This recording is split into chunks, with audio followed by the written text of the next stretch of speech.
Sebagai pembukaan newsroom kali ini, kami memiliki informasi diduga akibat korsleting listrik, bangunan kios dan bengkel di Samarinda, Kalimantan Timur terbakar. Tidak ada korban jiwa dalam peristiwa tersebut. Rumahnya bengkel Om Boy. Bengkel Om Boy. Bakaran.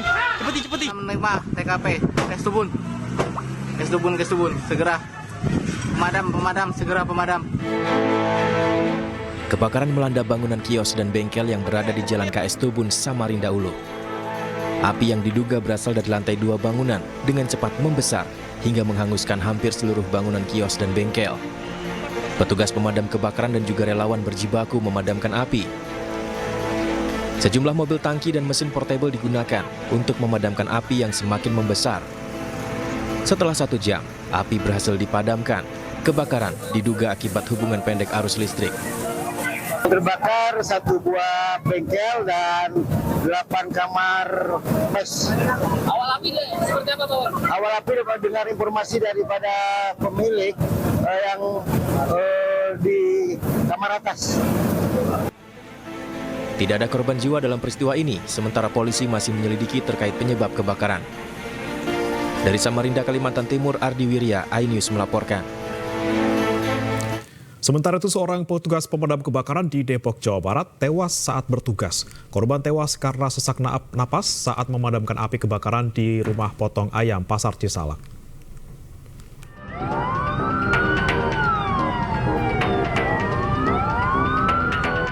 Kebakaran melanda sebuah rumah potong ayam di Pasar Cisalak, Cimanggis, Depok, Jawa Barat pada Jumat malam. Warga dan para pedagang di sekitar lokasi berusaha memadamkan api dengan alat seadanya. Kandang ayam 2 lantai seluas 1.000 meter persegi ludes terbakar. Kebakaran terjadi diduga akibat korsleting listrik. Ya, pemotongan ayam itu, kayu-kayu itu. Lokasinya berarti sehari-hari di sini buat apa, Bang, pasar ini? Buat memotong ayam. Posisi pas kebakaran warga lagi rame nggak di sini? Jadi belum begitu rame aku ke sini. Tapi sekarang udah penuh. Dalam insiden ini, seorang petugas pemadam kebakaran mengalami sesak napas dan pingsan karena tidak menggunakan masker. Namun nyawa korban tidak tertolong saat dibawa menuju Rumah Sakit Sentra Medika Depok.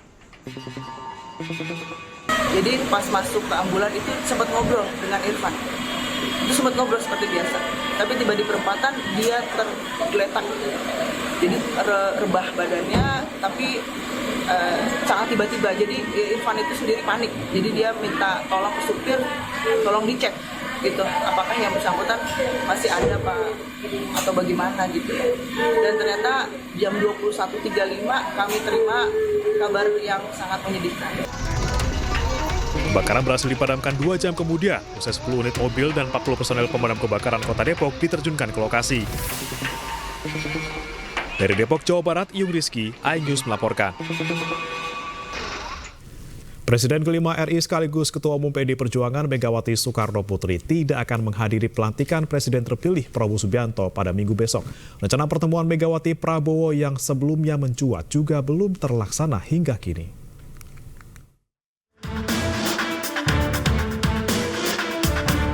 Ketua MPR RI sekaligus politisi Partai Gerindra Ahmad Muzani menyebut Presiden kelima Republik Indonesia Megawati Soekarno Putri tidak akan hadir di acara pelantikan Presiden terpilih Prabowo Subianto. Megawati berhalangan karena kondisi kesehatannya sedang tidak baik usai melakukan perjalanan panjang ke luar negeri.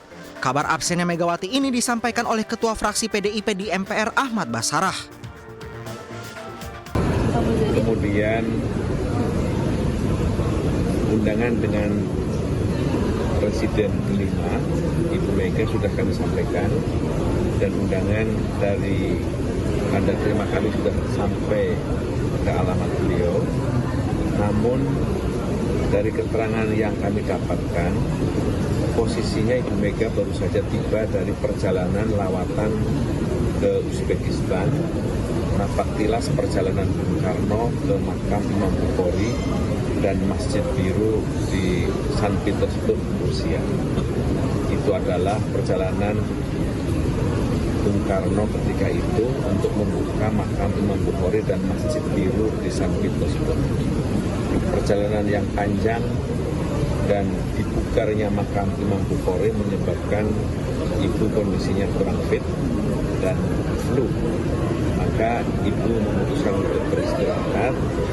masyarakat dengan sangat menyesal itu menyampaikan kabar kepada kami melalui Ketua Fraksi MPR di PDI Perjuangan, Saudara Ahmad Basarah, untuk beristirahat. Sebelumnya mencuat pertemuan Prabowo Megawati sebelum pelantikan presiden terpilih. Bahkan Mega dikabarkan akan menyiapkan menu nasi goreng sebagai jamuan. Pertemuan disebut-sebut sebagai pertanda PDIP akan bergabung ke pemerintahan Prabowo Gibran. Namun hingga kini pertemuan itu belum juga terlaksana. Tim Liputan iNews melaporkan. Pemprov DKI Jakarta menyiapkan sejumlah panggung rakyat yang bisa dinikmati selama pelantikan Prabowo Gibran. Panggung tersebut akan diisi dengan berbagai hiburan dan dibagi menjadi 3 sesi. Selain diisi hiburan musik dan gerai UMKM, Prabowo Gibran dijadwalkan akan menghampiri satu persatu panggung pesta rakyat usai pelantikan. Prabowo Gibran juga akan menyapa masyarakat pertama kalinya sebagai presiden dan wakil presiden.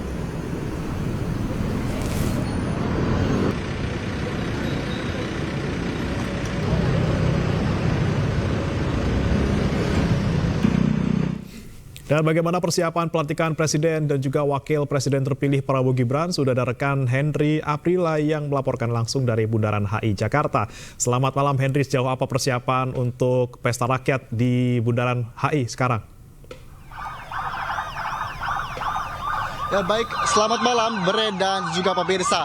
Ini jika kita berbicara terkait persiapan, tentu tidak hanya persiapan pada pelantikan presiden dan juga wakil presiden terpilih yakni Prabowo Subianto dan Gibran Raka Buming Raka yang dilaksanakan di DPR MPR, namun juga Pemprov DKI Jakarta juga ikut memeriahkan pada pelantikan yang akan dilaksanakan di esok hari, tepatnya pada hari Minggu 20 Oktober 2024. Tentunya Pemprov DKI Jakarta menggelar 13 titik panggung pesta rakyat yang dapat dinikmati secara gratis oleh masyarakat, dan tentunya ini diselenggarakan dari Efek Sudirman sampai dengan Patung Kuda. Tentu pelaksanaan ini akan dilaksanakan atau digelar tepat dari pukul 7 pagi hari sampai dengan pukul 15.00 3 sore hari waktu Indonesia Barat. Tentunya masyarakat yang hendak melihat begitu dapat menikmati acara ini secara gratis, dan tentunya berbagai penampilan dari band-band ternama di Indonesia juga nanti akan ditampilkan, bahkan juga nanti ada Zumba gratis yang dapat dinikmati tepatnya di Bundaran HI. Di tempat kami melaporkan saat ini, yakni di sisi kanan maupun di sisi kiri kami, ini sudah ada 2 panggung, yang mana titik ini merupakan titik 4 yang dinamakan dengan Panggung Nusantara, yang dimana panggung ini juga nantinya akan menampilkan band Wali begitu. Dreda juga pemirsa, tentu dapat kami sampaikan juga bahwa Kepala Dinas Perhubungan Jakarta yakni Syafrin Liputo yang menjelaskan adapun rekayasa lalu lintas yang nanti juga ada penutupan jalan selama panggung digelar, juga adapun Dirlantas Polres Bogor, maksud kami Dirlantas Polda Metro Jaya Kombes Pol Latif Usman yang menghimbau untuk masyarakat yang hendak mengikuti acara ini tentunya untuk berhati-hati dalam berkendara, bahkan juga tetap menjaga ketertiban, menjaga kebersihan dan juga menjaga keamanan selama berada di sini. Dan tentunya juga di Sub Jakarta juga menyediakan kantong-kantong parkir. Tentu ini menjadi satu momentum untuk masyarakat untuk bisa menyaksikan panggung meriah ini. Sementara saya kembalikan ke Anda Bre di studio. Baik, terima kasih Henry Aprila melaporkan langsung dari kawasan Bundaran HI Jakarta. Selamat bertugas kembali. Pemirsa, Menteri Pariwisata dan Ekonomi Kreatif Sandiaga Salahuddin Uno mengakhiri rangkaian terakhir dari visitasi 50 besar Anugerah Desa Wisata Indonesia 2024 di Desa Wisata Labengki, Kabupaten Konawe Utara, Sulawesi Tenggara. Memiliki berbagai keindahan panorama alam dan juga budaya, Desa Wisata Labengki masuk dalam 50 besar ADWI 2024.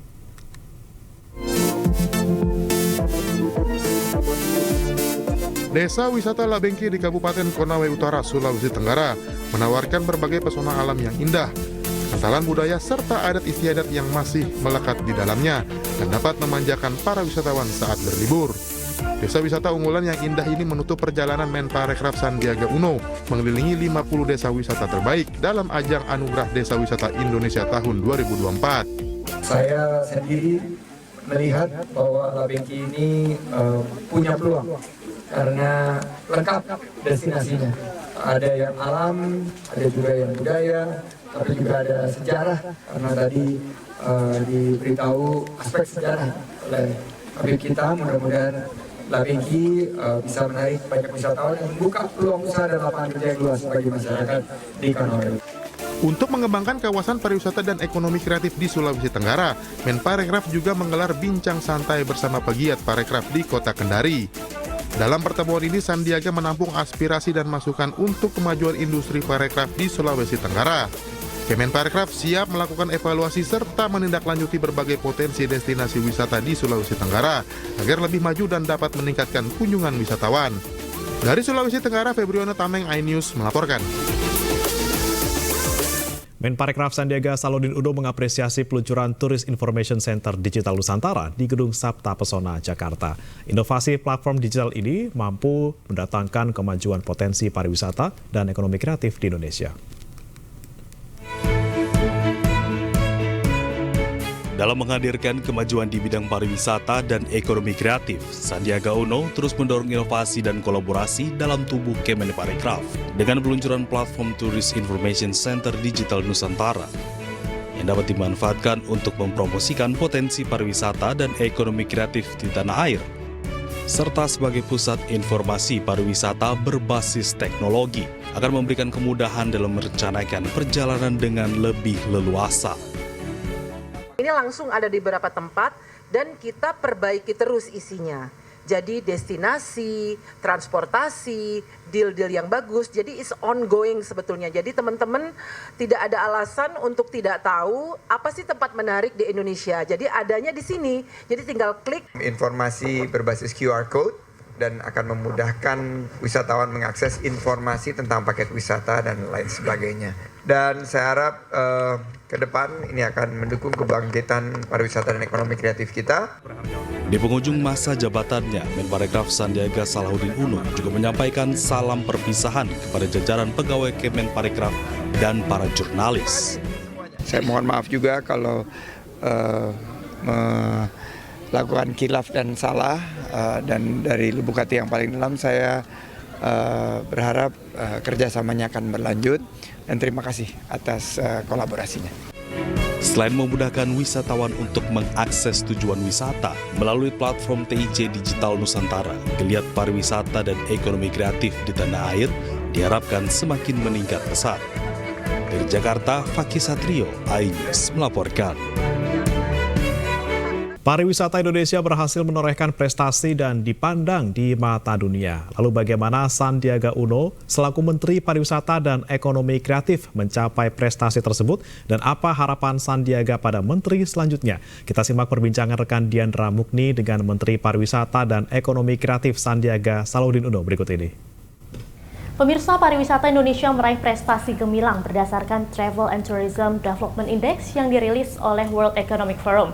Dan tentunya hal ini menunjukkan bahwa pariwisata Indonesia semakin berkualitas dan berkelas dunia. Kali ini kami mendapatkan kesempatan secara khusus untuk berbincang bersama dengan Menteri sekaligus Kepala Badan Pariwisata dan Ekonomi Kreatif, Bapak Sandiaga Salahuddin Uno, untuk mendiskusikan sekaligus juga mengetahui apa sebetulnya kunci sukses Kemenparekraf dalam membangun pariwisata Indonesia di mata dunia. Halo Pak Sandi, apa kabarnya? Terima kasih Diandra, mohon maaf ini saya kurang sehat, tapi karena walaupun berbicara sulit, tapi karena saya sudah komit dengan teman-teman, mudah-mudahan sesi ini bisa memberikan pencerahan dan semangat kita bisa menyambut menteri-menteri yang baru yang nanti akan bertugas mengembangkan pariwisata dan ekonomi kreatif. Amin.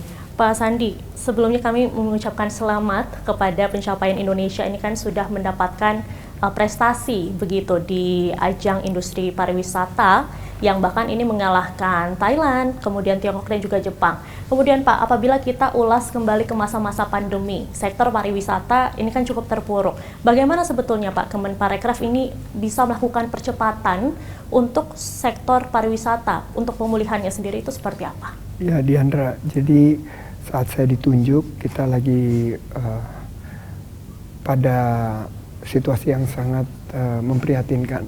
COVID sedang tinggi-tingginya dan kita tidak memiliki wisatawan satupun juga di seluruh destinasi wisata kita. Ekonomi kreatif pun terpuruk. Kami tentunya sangat bersyukur melalui kolaborasi semua pemangku kepentingan dengan kebijakan-kebijakan yang tepat di bawah arahan dari Pak Jokowi dan juga dukungan dari seluruh pihak.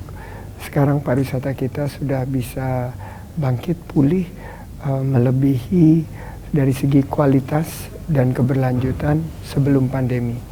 Jadi ini tentunya patut kita jadikan momentum untuk membangun pariwisata kita lebih berkualitas dan berkelanjutan. Dulu orang berwisata ke Indonesia itu hanya mencari 3S, sun, sea, and sand. Sekarang di peningkatan kualitas kita, mereka mencari serenity, keheningan, spirituality, aspek spiritualitasnya, dan sustainability. Menjaga keberlanjutan lingkungan dan kelestarian alam. Jadi saya berharap tentunya nanti momentum yang sudah sangat baik ini, posisi kita di dunia sudah menorehkan prestasi, bisa ditingkatkan lagi. Baik, Pak, wisata petualangan ini kan juga menjadi salah satu yang mendorong pergerakan pariwisata begitu. Menurut Pak Sandi sendiri, prospeknya ke depan ini akan seperti apa? Nature, culture, and adventure. Ini 3 produk utama wisata kita. Dan ke depan karena ecotourism dan juga sports tourism ini sangat mendukung dari adventure atau kegiatan wisata yang berbasis petualangan untuk menciptakan kenangan, maka peluangnya sangat cerah ke depan. Saya melihat bahwa Indonesia ini seperti kalau di lapangan sepak bola itu kan stadion, kalau di olahraga otomotif itu sirkuit. Tapi kalau di bidang petualangan atau adventure, kita ini kelasnya memiliki kelas terbaik di dunia dari segi tantangan-tantangan yang ada. Jadi kalau bicara trail run, triathlon, bicara open water swimming, maraton, maupun juga bicara kegiatan sports tourism atau wisata olahraga maupun adventure tourism, ini adalah kekuatan yang dimiliki Indonesia. Baik, berbicara pariwisata khususnya Indonesia, apa yang di benak masyarakat pasti yang diingat itu Bali, Pak. Bali sendiri ini juga kan menjadi tujuan wisata terfavorit di dunia, kemudian kemarin baru dinobatkan sebagai Asia's Most Romantic Destination 2024. Dan sebetulnya apa saja sih Pak wisata-wisata unggulan yang ditawarkan di sana? Di Bali ini paket lengkap ya, paket komplit. Jadi memang kita sekarang lagi membangun 5 destinasi super prioritas, yaitu Danau Toba, Borobudur, Mandalika, Labuan Bajo, dan Likupang. Ini untuk mendukung konsep Bali and Beyond. Jadi memang daya tarik utama kita, magnet utama kita itu adalah Bali. Dan 50% dari kunjungan wisatawan ini mendaratnya di Bali. Nah, bagaimana caranya mereka bisa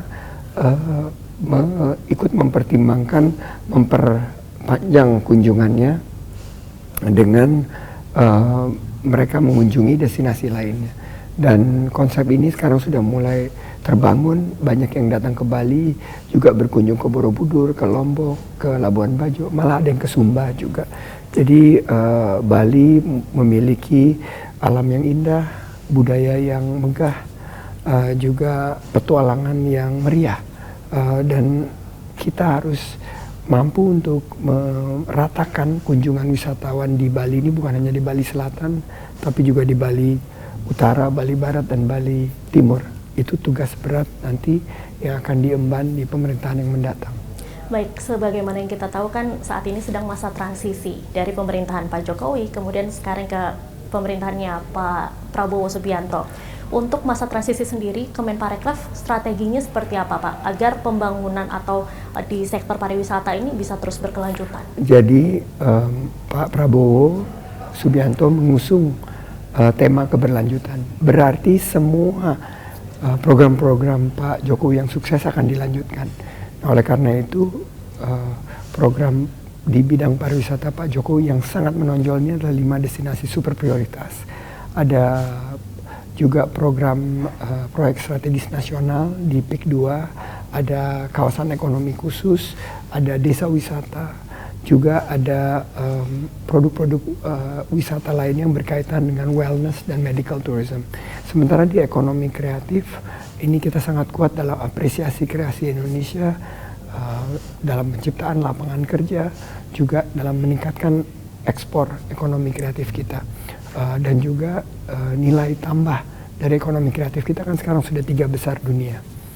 ini merupakan sebuah prestasi dan momentum, dan saat transisi apalagi kita sudah menyadari kementerian ini akan dibagi dua, akan dilanjutkan oleh dua kementerian yang berbeda, Kementerian Pariwisata dan Ekonomi Kreatif. Ini akan semakin fokus untuk memastikan lapangan kerja yang tercipta semakin banyak sehingga kesejahteraan masyarakat semakin meningkat.